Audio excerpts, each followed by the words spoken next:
not even nutritionists understand how damaging beef is to your health. For example, I did this episode on hyperpalatability with Tara Fazzino. She's a psychologist at the University of Kansas who runs the addiction center there. And there's this controversy around whether food can be addictive. Can something you have to eat 3 times a day, can you really classify that as addictive?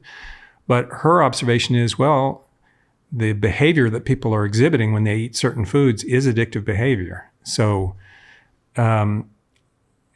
she started looking at, she and Kevin Hall decided, you know what, the food companies are way ahead of us. They've figured this out.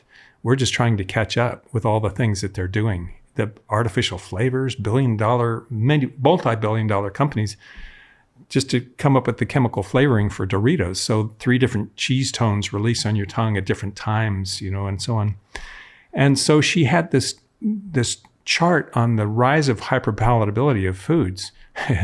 It's so shocking. Just look at the rise of obesity from 1980 to today, and you can see why that is. And we associate that with ultra-processed foods. So Doritos, Twinkies, and all that.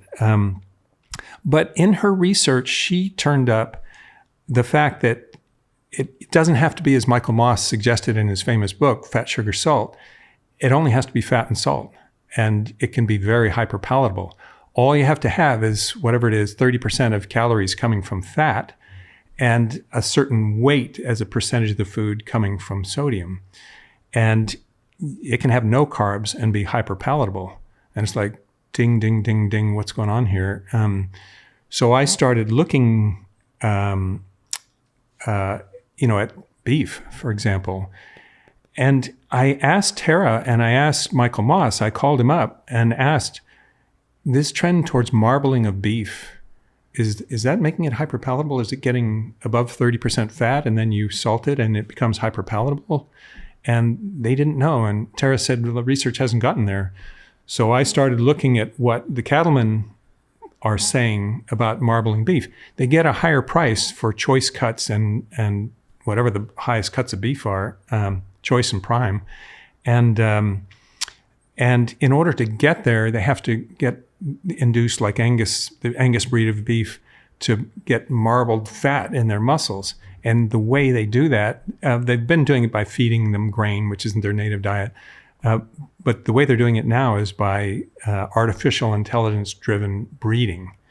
And so they're getting the beef to be 65% fat. And that fat does not have a good profile. It's saturated fat. And it's only 35% protein. So you see people go to McDonald's and they get, because they're low carbers, and they just get the, Dr. Berry just gets the hamburger patties from McDonald's. And I looked it up. It's 64% fat for those hamburger patties and enough salt to make them hyperpalatable. So you think, oh, it's the bun and the sauces, but the beef is a whole food, right? It's a whole food. Well, no, they've turned it into, in my view, a hyper-processed, hyper-palatable food before slaughter through very clever breeding. And so we have never, not in Herman Ponzer's books or anywhere else in human history, we have never been exposed to a food like beef that has that level of saturated fat in it, no fiber, and people are thinking it's a high-protein food, but it's not a high-protein food. Tofu is higher protein. Fish is high protein, unless it's a really fatty fish.